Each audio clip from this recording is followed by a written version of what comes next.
اللہ کے رسول نے وہ زمانے جاہلیت کے فرسودہ اور بدنما عقیدے کو کہ جس میں بیٹیوں کو ایک ننگ اور آر کا باعث سمجھا جاتا تھا، آپ نے اسے کس محبت کے ساتھ ختم کیا۔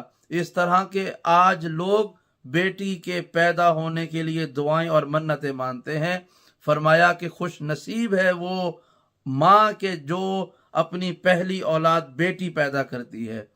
فرمایا کہ جو عورت روئے زمین پر پہلی اولاد بیٹی پیدا کرتی ہے اور اس کی تربیت کرتی ہے، اور اگر اس تربیت کے کرنے کی وجہ سے وہ تکالیف اور مشقت اٹھاتی ہے تو قیامت کے دن میری رحمت کی آغوش میں ہوگی۔ وہ مبارکباد ہے اس عورت کے لیے جو اپنی پہلی اولاد بیٹی پیدا کرتی ہے۔